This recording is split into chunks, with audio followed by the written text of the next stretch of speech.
انت خوينت بلا سني الحمد لله بلا لكنني ما شاء الله يا كوشي لام بروجرام ما شاء الله ما شاء الله ما شاء الله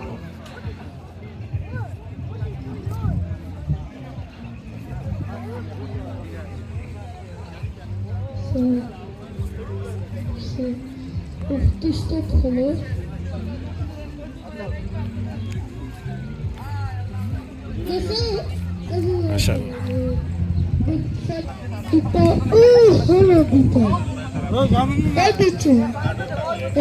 خوزن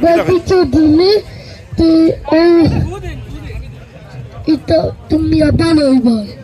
so alir din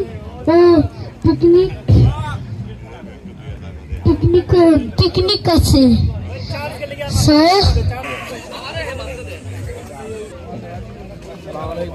عليه السلام عليه السلام كده اول ولا لكني كده وسط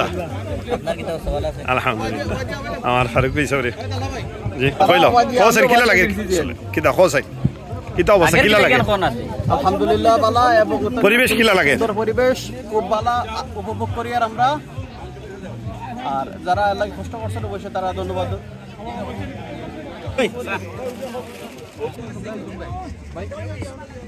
যদি tired হই তাহলে আমরা নজর দিয়ে বেশ করি অতুল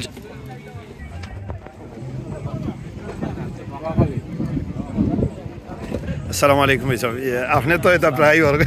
আজকের খাস বেশি আপনারও সারা সব কিছু কিলা লাগে ইলাহান কিছু নাই আমার কাছে খুব ভালো লাগে যে আজকে 36 বছর পরে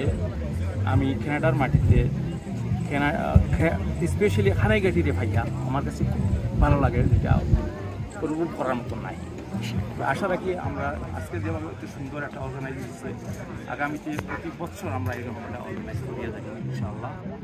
আর আপনারা সবাই যদি সহযোগিতা করেন অবশ্যই আমরা আগামীতে করিয়ে থাকি আর আমি দোয়া করি আমরা নতুন নৃত্য যারা আইসেন বাংলাদেশ থেকে কানাডার খানাইঘাটি তারা আল্লাহ রবুল আলমের তারা নেক হাজতে পুরা করে তারা আশারে পুরা করে যে উদ্দেশ্যে তারা আইসেন সবাই যেন শান্তি হয় ইনশাআল্লাহ আগামীতে দেখা হবে আপনারা সবাই ভালো থাকবেন আসসালামু আলাইকুম আজকে এই খানাইঘাট সোশ্যাল অ্যাসোসিয়েশন কর্তৃক আয়োজিত এই বনভোজন অত্যন্ত সুন্দর উপভোগ করছি আমাদের অনেক ভাই অংশগ্রহণ করেছেন এজন্য আজকে আমরা কানাডায় প্রথম এসেই আজকের এই আয়োজনটা পেয়ে আমরা আসলে খুবই আনন্দিত সবাইকে ধন্যবাদ আমার তালহা ফারুকি ভাইকেও ধন্যবাদ আসসালামু আলাইকুম আসসালামু আলাইকুম আপনি তো বেশ অনেক কষ্ট করছেন আজকের পরিশ্রম আপনার কাছে কিরকম লাগে আলহামদুলিল্লাহ আমরা এই পর্যন্ত অনেক খানাইঘাটের অনেক ইয়াং এবং অনেক আমরা গেস্ট হলও আছেন আমরা খানি চলের এখন তো প্রথম থেকে এই পর্যন্ত আলহামদুলিল্লাহ অনেক সুন্দর গ্যাদারিংটাও আমি অনেক খুশি আর আমরা বাদ বাকি আরও কিছু সামনে রয়েছে আলহামদুলিল্লাহ বাদ বাকিও আল্লাহ সবটা সুন্দর করতো ঠিক আছে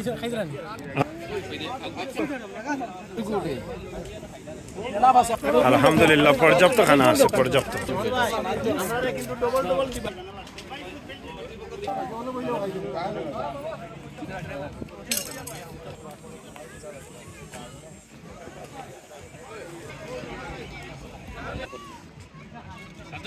মাশাআল্লাহ চমৎকার খানি চলছে আমাদের কানাইঘাটের মতো লঙ্গি পরে আপনি একটু বলেন আজকের বনভোজন সম্পর্কে ভালোই চলে আমরা আজকের আয়োজন রান্নাটা কেমন হইল রান্না খুব ভালো হয়েছে আলহামদুলিল্লাহ এই আয়োজনটা সবসময় থাকতো প্রতি বছর আর আমরা এটার মানে ইয়ের মাধ্যমে সোসাইটির মাধ্যমে অ্যাসোসিয়েশনের মাধ্যমে গরিব মানুষের হেল্প করা অসহায় মানুষের হেল্প করা এই দেশেও যারা আমরা অসুবিধা তারা হেল্প করা এটাই লক্ষ্য উদ্দেশ্য তো আমরা যদি মারা যাই যারা আইব পরবর্তী প্রজন্ম তারা যেন ধরিয়ে রাখে